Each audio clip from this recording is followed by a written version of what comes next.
Hola amigos, bienvenidos a la primera lección de este segundo trimestre del 2018, en el cual vamos a hablar de la preparación que tenemos que tener para soportar la gran crisis final. Durante las próximas semanas trataremos todo lo relacionado con esta gran crisis. Esta lección, la primera, se llama el conflicto cósmico, y el versículo de memoria es Apocalipsis 12:17. Dice así: Entonces el dragón se llenó de ira contra la mujer, y se fue a hacer guerra contra el resto de los descendientes de ella, los que guardan los mandamientos de Dios y tienen el testimonio de Jesucristo. La mujer es el pueblo de Dios, su iglesia en la tierra, la iglesia que le sirve.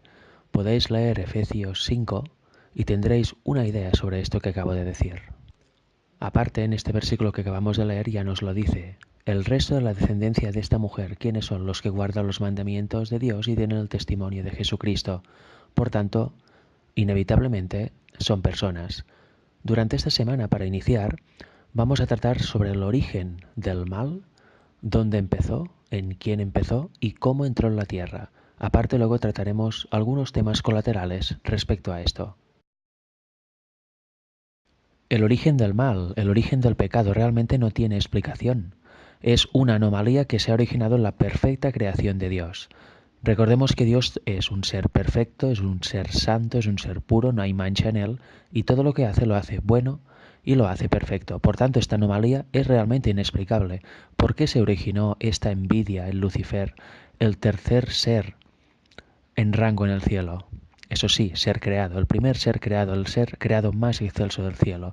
¿Por qué se le originó esta envidia del Hijo y el querer entrar en los concilios que tenían el Padre y el Hijo? Pues es una anomalía que no se puede explicar, pero lo que sí que tenemos que tener claro es que el pecado no debía haber existido nunca ni debe existir. No se puede tolerar de ninguna forma y no se puede normalizar su existencia. En Ezequiel 28 vemos un paralelismo entre el príncipe de Tiro y Lucifer. Dice así en los versículos 1 y 2: Vino a mí palabra de Jehová diciendo: Hijo de hombre, di al príncipe de Tiro: Así ha dicho Jehová el Señor, por cuanto se enalteció tu corazón y dijiste: Yo soy un Dios, en el trono de Dios estoy sentado en medio de los mares, siendo tú hombre y no Dios, y has puesto tu corazón como corazón de Dios. Aquí es lo que pasó con Lucifer también. No era Dios, no era ningún Dios, era un ser creado y quiso llegar a ser semejante a Dios y estar en la posición de Dios, lo cual es imposible. Y ahora a partir del versículo 11 al 17 dice: Vino a mí palabra de Jehová diciendo: Hijo de hombre, levanta endechas sobre el rey de Tiro y dile: Así ha dicho Jehová el Señor: Tú eras el sello de la perfección, lleno de sabiduría y acabado de hermosura. En el Edén, en el huerto de Dios estuviste, de toda piedra preciosa era tu vestidura, de cornerina, topacio, jaspe, crisolito, berilo y ónice, de zafiro, carbunclo, esmeralda y oro. Los primeros de tus tamboriles y flautas estuvieron preparados para ti en el día de tu creación. Era el director de coro del cielo, Lucifer. Tú, querubín grande protector, yo te puse en el santo monte de Dios, allí estuviste en medio de las piedras de fuego, te paseabas. Perfecto eras en todos tus caminos, desde el día que fuiste creado, hasta que salió en ti maldad. Por tanto era perfecto y estaba en el monte de Dios, pues estaba muy cerca de Dios. Pero ¿qué le pasó con esa maldad que se originó en él de forma inexplicable? Pues que quiso ir más allá de lo que pertocaba y entrar directamente en todos los concilios de Dios. Dice así, versículo 16: A causa de la multitud de tus contrataciones fuiste lleno de iniquidad, y pecaste, por lo que yo te eché del monte de Dios, y te arrojé de entre las piedras de fuego, oh querubín protector. Se enalteció tu corazón a causa de tu hermosura, corrompiste tu sabiduría a causa de tu esplendor. Yo te arrojaré por tierra, delante de los reyes te pondré para que miren en ti. Por tanto ya vemos qué hizo Lucifer. Y también vemos las consecuencias que tuvo. Fue echado del cielo, echado de la posición exaltada que tenía. En Isaías 14, versículos del 12 al 14, nos da un relato paralelo. Como caíste del cielo, oh lucero, hijo de la mañana, cortado fuiste por tierra, tú que debilitabas a las naciones, tú que decías en tu corazón: subiré al cielo, en lo alto, junto a las estrellas de Dios, levantaré mi trono y en el monte del testimonio me sentaré, a los lados del norte. Sobre las alturas de las nubes subiré y seré semejante al Altísimo. Vemos lo que he dicho antes, que quería ser igual a Dios y participar en todos los designios de Dios. Versículo 15. ¿Pero qué pasó? Mas tú derribado eres hasta el Seol, o sea, hasta la tumba, a los lados del abismo. Por tanto, ya vemos cómo se originó el conflicto cósmico en el pecado de Lucifer, en la transgresión de Lucifer, y a partir de ahí tentó a los ángeles del cielo, algunos le siguieron, hubo una batalla en el cielo y fueron echados del cielo. Y a partir de ahí vino a la tierra, engañó a Eva y ahí empezó toda la historia de pecado en este mundo. En Génesis 3, versículos del 1 al 7, nos relata la Biblia cómo cayó el hombre, cómo entró el pecado en la raza humana. Dice así: pero la serpiente era astuta más que todos los animales del campo que Jehová Dios había hecho, la cual dijo a la mujer: ¿con que Dios os ha dicho no comáis de todo árbol del huerto? Y la mujer respondió a la serpiente: del fruto de los árboles del huerto podemos comer, pero del fruto del árbol que está en medio del huerto dijo Dios: no comeréis de él ni le tocaréis, para que no muráis. Aquí vemos un mandamiento de Dios. El Señor les dijo: podéis comer de todo árbol menos de este, únicamente de este. Y ellos debían obedecer. Por tanto, aquí vemos que encontramos puro e impuro en el Edén. Lo que luego se materializó en estrictamente comida en Levítico 11, aquí ya lo estamos encontrando antes de la entrada del pecado incluso. De eso puedes comer, de aquello no. Dice el versículo 4, entonces la serpiente dijo a la mujer: no moriréis. O sea, Eva le dice a Satanás el mandamiento que Dios les había dado y él dice simplemente, a través de la serpiente: no, eso no es cierto, no moriréis. Eva sabía el mandamiento, pero vemos que Satanás le contradice. Ahora veremos la reacción de Eva y luego lo aplicaremos a nuestros días. Dice el versículo 5, sino que sabe Dios que el día que comáis de él serán abiertos vuestros ojos y seréis como Dios, sabiendo el bien y el mal. Por tanto, Satanás aquí vemos que la hace a Eva codiciar, diciendo: no es que moriréis, es que Dios os ha engañado, lo que quiere es que no sepáis tanto como él. O sea, les está intentando hacer caer con su mismo pecado, el que él tuvo, se desarrolló en el cielo y le hizo caer la codicia y la envidia. Aquí nos damos cuenta que el conocimiento a veces es un arma de doble filo. Evidentemente tenemos que conocer, tenemos que estudiar la Biblia, pero a veces queremos ir más allá de lo revelado o más allá de lo que nos toca saber y luego es cuando entra Satanás y nos pone en problemas. Y luego es cuando salen doctrinas extrañas, teorías extrañas, etc. Y no es lo mismo que pasa ahora y pasó a lo largo de toda la historia. La Biblia dice que el sábado es el día del Señor, el día de descanso bíblico. ¿Y qué dice Satanás a través de sus agentes? No, el sábado ya quedó abolido, quedó clavado en la cruz. El día es el domingo porque Jesús resucitó en domingo, por tanto a partir de aquel día, el día de descanso de los cristianos ha de ser el domingo. Es una falsedad, pero Satanás dice eso y la gran parte del mundo cristiano se lo ha creído. Incluso está llegando al resto del mundo que ni siquiera cree, tiene en su mente así que el domingo es el día de descanso. Lo mismo pasa con el completo de la ley. No, la ley ya fue abolida, fue clavada toda en la cruz. La Biblia, sin embargo, dice que la ley es inmutable y se va a durar para siempre, incluso en el cielo se va a seguir guardando. Lo mismo pasa con los muertos, por ejemplo. Es que cuando una persona muere se va al cielo, se va al infierno o puede quedar pululando por aquí. No, la Biblia dice que los muertos nada saben y que sus pensamientos ya perecen, todo su ser perece. Solo el alma va a Dios, pero ésta no puede ir por ahí como si fuera un individuo, sino que es retenida por Dios y Él la devuelve a la persona en la primera o segunda resurrección, depende de si esta persona es salva o no. Por tanto, todas estas mentiras y demás son la misma repetición de la mentira del Edén. La Biblia dice una cosa, Dios dice una cosa y Satanás simplemente lo contradice. ¿Y cuál es la reacción de la mayoría de personas? Pues caer en el engaño, como veremos que hizo Eva. Dice el versículo 6. Y vio la mujer que el árbol era bueno para comer, y que era agradable a los ojos, y árbol codiciable para alcanzar la sabiduría, y tomó de su fruto y comió, y dio también a su marido, el cual comió, así como ella. Por tanto vemos que Adán también cayó. Los dos tenían el conocimiento de que no podían hacerlo, y los dos acabaron cayendo. Dice el versículo 7, entonces fueron abiertos los ojos de ambos, y conocieron que estaban desnudos. Entonces cosieron hojas de higuera, y se hicieron delantales.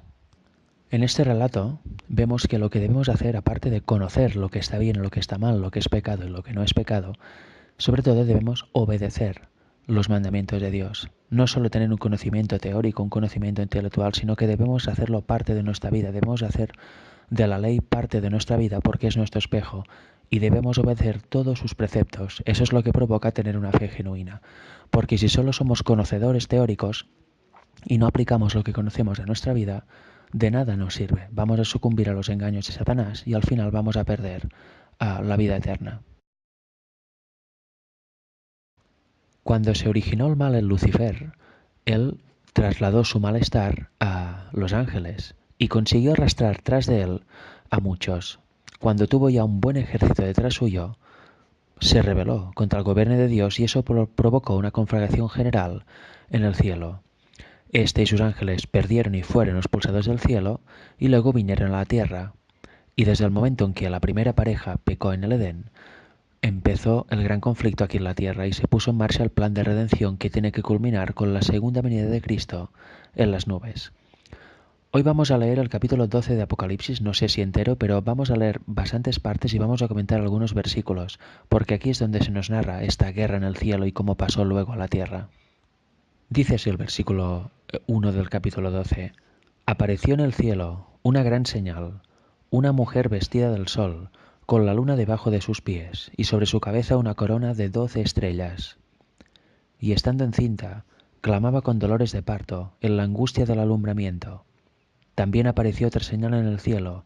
He aquí un gran dragón escarlata, que tenía 7 cabezas y 10 cuernos, y en sus cabezas 7 diademas. Aquí hay una serie de símbolos proféticos y símbolos del Apocalipsis que no vamos a comentar por cuestión de tiempo, pero el otro día ya comenté que la mujer en la Biblia representa a la iglesia. Por tanto, aquí tenemos a la iglesia pura, a la iglesia inicial, a la iglesia que tenía que hacer, pues dar a luz a un hijo varón, a Jesucristo. Y luego aparece un dragón que el mismo capítulo ya nos va a decir quién es después, por tanto vamos a esperar unos cuantos versículos. Dice así el versículo 4, y su cola arrastraba la tercera parte de las estrellas del cielo, y las arrojó sobre la tierra, y el dragón se paró frente a la mujer que estaba para dar a luz, a fin de devorar a su hijo tan pronto como naciese. Y ella dio a luz un hijo varón que regirá con vara de hierro a todas las naciones, y su hijo fue arrebatado para Dios y para su trono. Por tanto, ¿qué vemos que está esperando hacer el dragón? Esperar a que nazca Cristo, que nazca el Mesías, para matarlo y que de esta forma no pudiera llevar a cabo su cometido de salvación para toda la humanidad. También vemos que con la cola el dragón arrastra la tercera parte de estrellas del cielo. Está arrastrando la tercera parte de los ángeles, los mensajeros del cielo. Sigue diciendo el versículo 6. Y la mujer huyó al desierto, donde tiene lugar preparado por Dios para que él la sustenten por 1260 días. Después hubo una gran batalla en el cielo. Miguel y sus ángeles luchaban contra el dragón, y luchaban el dragón y sus ángeles. Pero no prevalecieron ni salió ya lugar para ellos en el cielo. Y fue lanzado fuera el gran dragón, la serpiente antigua que se llama Diablo y Satanás, el cual engaña al mundo entero. Fue arrojado a la tierra y sus ángeles fueron arrojados con él.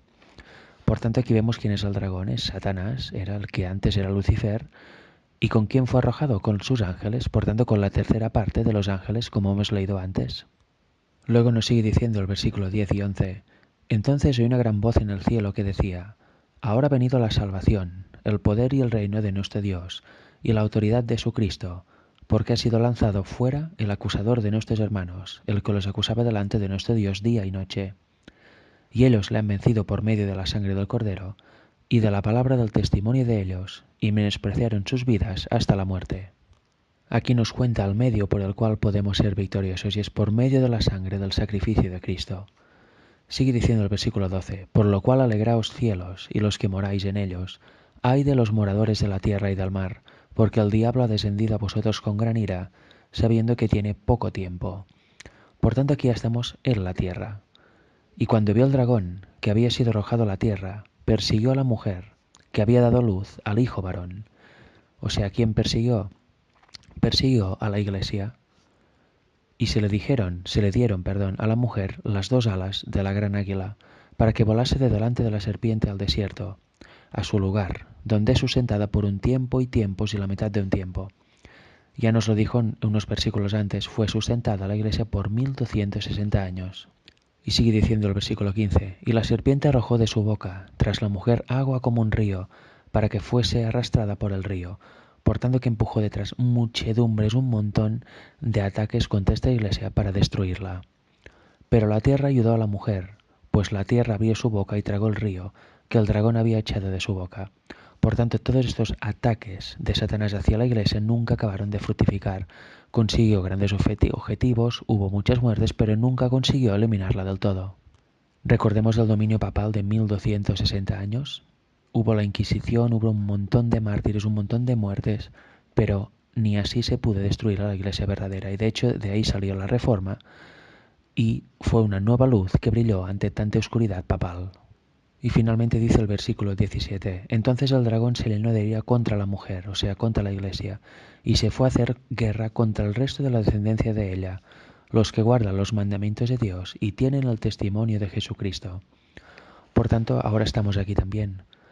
Satanás está tratando de destruir por completo la iglesia verdadera y va contra el remanente de ella, contra el pueblo fiel que aún hay. Está centrando todos sus ataques desde el mundo religioso con falsas doctrinas, falsos conceptos, etc., como desde el mundo político con persecuciones, etc. Y eso va a ir increciendo hacia el final de una forma tremenda. En el tópico anterior ya hemos visto en una parte de los versículos leídos la persecución que sufriría la Iglesia por parte del dragón y por parte de los agentes del dragón, que es Satanás. La Iglesia ya fue perseguida prácticamente desde sus inicios, primero por el Imperio Romano, por el paganismo, etc. Pero ahí habla de un periodo de 1260 días o 1260 años. Este periodo engloba desde el 538, donde el papado empieza a dominar a Europa, hasta 1798 en ocasión de la Revolución Francesa y la detención del Papa por parte del general Berthier, del ejército de Napoleón. Durante todo este tiempo hubo la Inquisición y hubo muchas otras etapas donde la Iglesia fue fuertemente perseguida. La Biblia fue quitada, solo era interpretada por el clero, el pueblo no tenía la Biblia, cualquier forma de culto que no fuera la que dijera el clero era perseguida, muchos cristianos fueron a la hoguera, fueron martirizados, etc. Fue la época más oscura que se recuerda de persecución de la Iglesia. La Iglesia en aquel tiempo tuvo que huir, algunos a las montañas, algunos a otros sitios, pero durante todo este periodo de años hubo diferentes grupos, diferentes remanentes de la Iglesia que guardaba los mandamientos de Dios y era pura, que tuvo que huir y fue perseguida, martirizada, etc. Pero siempre acababa quedando un remanente y cuando se iba uno siempre aparecía otro movimiento que ponía la luz y la Biblia donde tocaba. Durante toda esta época también se inventó la imprenta, lo cual facilitó mucho la copia manuscrita de la palabra de Dios. Y que de esta forma, en el idioma del pueblo, pues pudiera llegar a ellos y la pudiera leer. Ahora bien, Cristo en Mateo 28:20 dijo, «Yo estoy con vosotros todos los días, hasta el fin del mundo». Esto es una promesa de Cristo y por tanto es verdad. Y eso explica en parte de por qué muchos cristianos del primer siglo morían a manos de los romanos cantando. ¿Por qué tantos mártires murieron en la hoguera cantando y felices? Pues porque habían hecho suya esta promesa, y aun y la tribulación, la persecución y todo lo que les hacían tenían paz y tenían seguridad que su vida había sido bien empleada y que su recompensa estaba asegurada. Si leemos Mateo 10:28 también dice Jesús, «Y no temáis a los que matan el cuerpo, mas el alma no pueden matar. Temed más bien a aquel que puede destruir el alma y el cuerpo en el infierno». Teniendo esto en mente y estando unidos a Dios, ¿verdad que es más fácil superar la tribulación y soportar la persecución? Porque te pueden matar a ti como ser, quitarte la vida, te maten el cuerpo, pero si has muerto en la fe verdadera, si has muerto en Cristo, tu redención está cerca, vas a resucitar en la primera resurrección y tendrás la vida eterna. Por tanto, con este pensamiento en mente, es mucho más fácil soportar las tribulaciones, porque te pueden matar al cuerpo, pero es imposible que te maten el alma.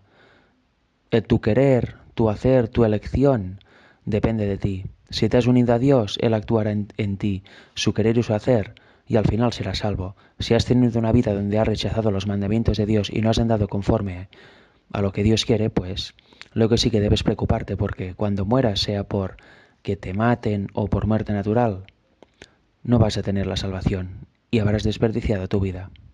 Pero muriendo así, muriendo en el Señor, ¿qué importa, no? Si te matan, si te torturan, si te hacen daño, porque sabes que esta vida solo es pasajera. La vida importante es la vida eterna y allí ya no habrá más dolor ni pecado. Pero para llegar a este punto de que no importa que me maten porque estoy en Cristo y sé la redención que me espera, sé la recompensa que me espera, hay que unirse a Dios y muchísimo, porque si no es imposible llegar a este punto y soportarlo con dignidad y soportarlo de la forma correcta. O mejor dicho aún, es imposible sin estar unido a Dios llegar al punto de querer dar tu vida por el Evangelio y no echarte para atrás en el momento clave. Romanos 8:31 y 32 y luego el 35 también son unos textos que van muy bien para entrar en este camino de unirse a Dios y realmente ser fuerte en momentos de tribulación. Dice así: ¿qué pues diremos a esto? Si Dios es por nosotros, ¿quién contra nosotros? El que no escatimó a su propio Hijo, sino que lo entregó por todos nosotros, ¿cómo no nos dará también con él todas las cosas? Para llegar a este punto hay que tener realmente una fe genuina. No se lega solo con mero conocimiento intelectual o mero andar inconstantemente en los caminos de Dios, no. Para llegar a este punto y tener esta fe genuina y creerlo de verdad, que esté dentro de ti, este pensamiento, hay que realmente unirse a Dios de una forma muy grande, porque si no es imposible. Y dice el versículo 35, ¿quién nos separará del amor de Cristo? ¿Tribulación o angustia? ¿O persecución o hambre o desnudez? ¿O peligro o espada? Versículo 36, como está escrito, por causa de ti somos muertos todo el tiempo, somos contados como ovejas al matadero. Y el 37, antes en todas estas cosas somos más que vencedores, por medio de aquel que nos amó.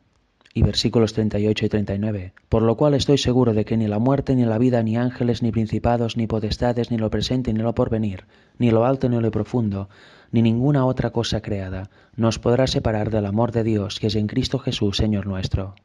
Estas palabras del apóstol Pablo son impresionantes y debemos hacerlas nuestras, pero como digo, para hacer esto nuestro debemos cultivar una fe genuina y realmente unirnos a Dios como nunca antes. Dios debe ser nuestro Padre, nuestro amigo, nuestro todo, porque sin esta fe es imposible aguantar la tribulación que va a venir.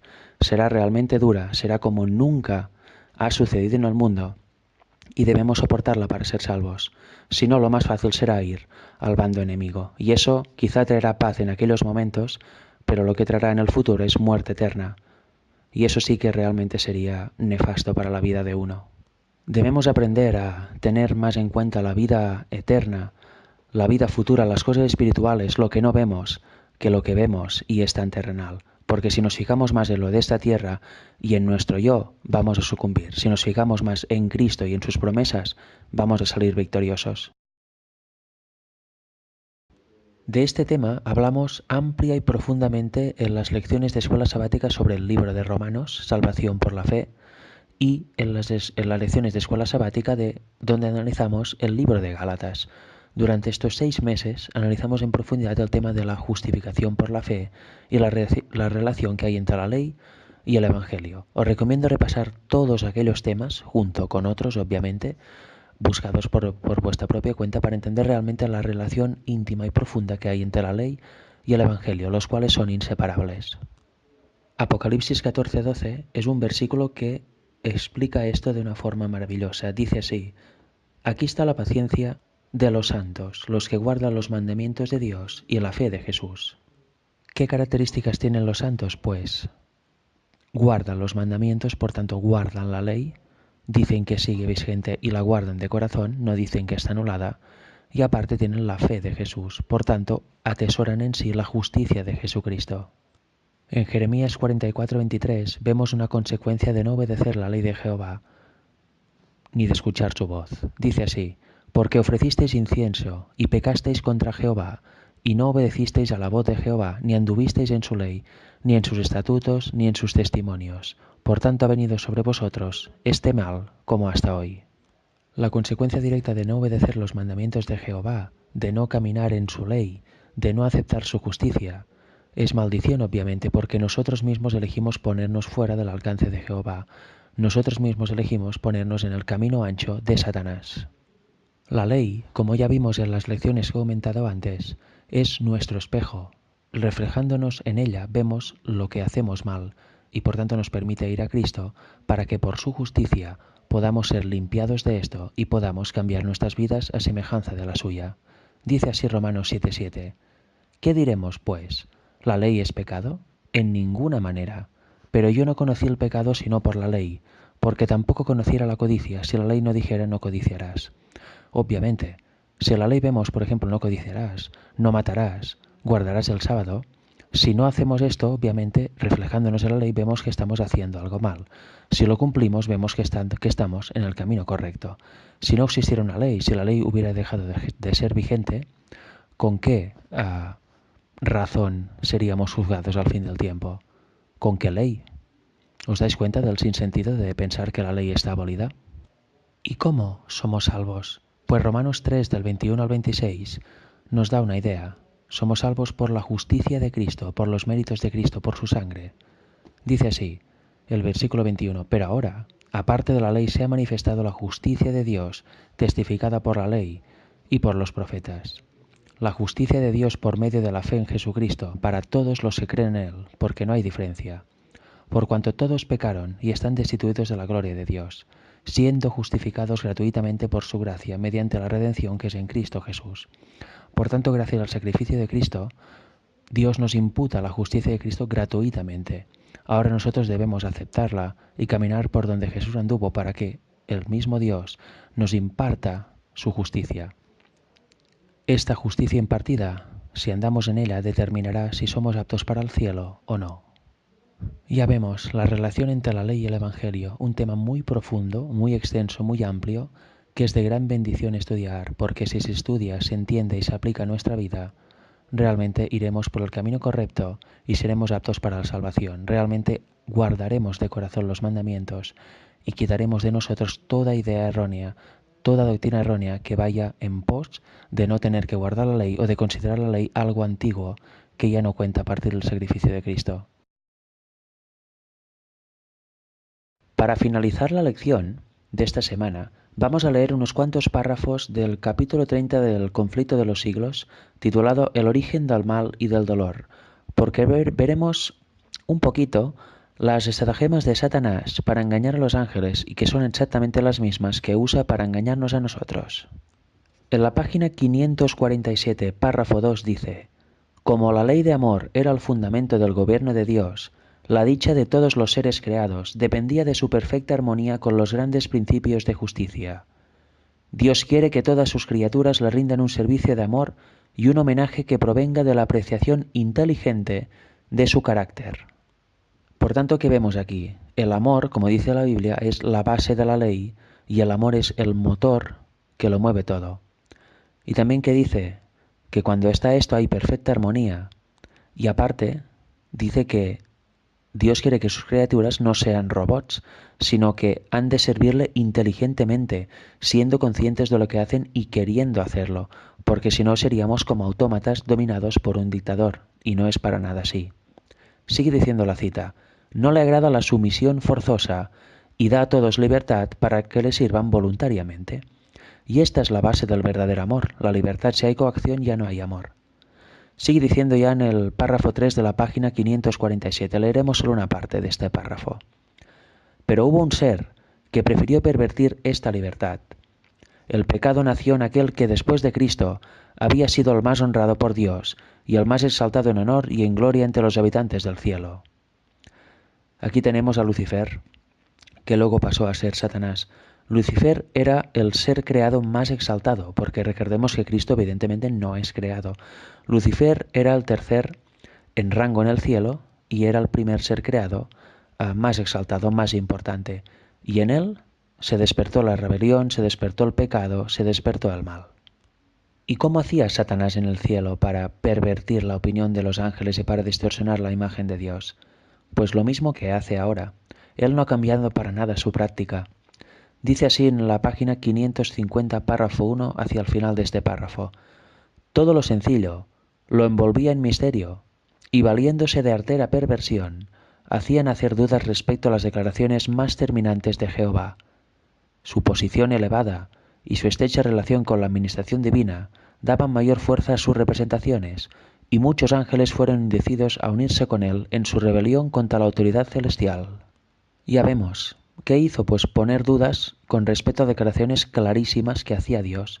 Exactamente lo mismo que ahora. No está lleno de falsos ministros y un montón de personas en el cristianismo que ponen en duda o retuercen declaraciones clarísimas que hace la Biblia, que dice la palabra de Dios, y dicen, por ejemplo, que la ley fue clavada en la cruz, que esto no, que esto sí, que aquello tal. Y eso significa que están torciendo las palabras clarísimas de Dios para poner en su lugar sus propias interpretaciones y tradiciones que solo son asertos de Satanás para desviar al pueblo y para llevar a la humanidad a la completa perdición. ¿Y qué hacen ahora muchos ministros? Pues se aprovechan de su puesto. Oye, que soy ministro de Dios, tengo muchos vídeos, tengo mucho carisma, he ido por todo lugar haciendo la obra de Dios. Y estos son los que tienen apariencia de piedad, apariencia de bondad, y en realidad son lobos vestidos de oveja. Muestran exactamente el mismo carácter de su amo, que es Satanás. Su posición elevada y estrecha relación con Dios daba mayor fuerza a sus representaciones, claro. Si va un don nadie, pues ¿quién le va a hacer caso? Pero si va alguien importante, todo el pueblo lo sigue en idolatría, porque con esa tendencia al mal tendemos siempre a idolatrar a los que representa que saben mucho de la palabra de Dios o los que hablan muy bien. Y muchas veces son enviados del diablo, que están llevando a las personas a la completa perdición. Y Dios permitió todo esto y sigue permitiendo esto para que todas sus criaturas decidan inteligentemente y vean inteligentemente los frutos del mal y los frutos del bien. En la página 551.1 dice que Satanás pensó que podría arrastrar a todos los ángeles del cielo y los habitantes de otros mundos. Y dice así, había presentado arteramente su manera de ver la cuestión, valiéndose de sofismas y fraude para conseguir sus fines. Satanás quería hacer ver a los seres creados, a los ángeles y demás mundos, que Dios era un dictador y que los tenía bajo yugo, cuando es todo lo contrario. Eso suena familiar, ¿verdad? Porque tantos predicadores cristianos y tantas ramas del cristianismo dicen que guardar la ley es estar en yugo de esclavitud y convierten a Dios en una especie de abuelito que solo cuida a sus hijos y que no les pide nada. Y dicen que quien guarda la ley, que es lo que dice exactamente la Biblia, de principio a fin, pues está bajo esclavitud y que ven a Dios como, bueno, que hacen de Dios un dictador, el cual no es. Por tanto, es el mismo engaño de siempre. Lo único que antes lo usaba con los habitantes de otros mundos y con los ángeles y ahora lo está usando con los habitantes de la tierra, con nosotros. Sigue diciendo, tenía gran poder para engañar y al usar su disfraz de mentira había obtenido una ventaja. Ni aun los ángeles leales podían discernir plenamente su carácter ni ver a dónde conducía su obra. Lo mismo que ahora se disfraza de ángel de luz, se disfraza de un montón de cosas y nosotros no podemos ver realmente el carácter pecaminoso de según qué obras o según qué personas o según qué frutos. La misma historia siempre, el mismo modus operandi, siempre. Y finalmente, para terminar, página 554.2. Dice, el mismo espíritu que fomentara la rebelión en el cielo continúa inspirándola en la tierra. Satanás ha seguido con los hombres la misma política que siguiera con los ángeles. Su espíritu impera ahora en los hijos de desobediencia. Como él, tratan estos de romper el freno de la ley de Dios y prometen a los hombres la libertad mediante la transgresión de los preceptos de aquella. La reprensión del pecado despierta aún el espíritu de odio y resistencia. Cuando los mensajeros que Dios envía para amonestar tocan a la conciencia, Satanás induce a los hombres a que se justifiquen y a que busquen la simpatía de otros en su camino de pecado. En lugar de enmendar sus errores, despiertan la indignación contra el que los reprende, como si éste fuera la única causa de la dificultad. Desde los días del justo Abel hasta los nuestros, tal ha sido el espíritu que se ha manifestado contra quienes osaron condenar el pecado. ¿No suena esto familiar? Yo leyendo este último párrafo, es que estoy viendo el día a día en nuestras congregaciones, en el mundo cristiano, en nuestra vida, en nuestro día a día. Es exactamente igual, es una radiografía exacta de cómo es el mundo hoy, de cómo es el mundo sin Dios y de cómo es el mundo teóricamente llamado así cristiano. Incluso, evidentemente, el mundo adventista, que dice ser el pueblo final, pues dentro de este pueblo está lleno de personas que hacen esto cuando sean reprendidos. Atacar al mensajero, le sale un espíritu de odio, resistencia, etcétera. Realmente es para pensar, porque todo esto que hemos leído ahora es totalmente real y lo podemos palpar cada día. Es hora de ponerse del lado de Dios y no caer bajo los sofismas y engaños de Satanás, porque si hacemos esto iremos de error en error hacia la perdición. Que Dios os bendiga a todos.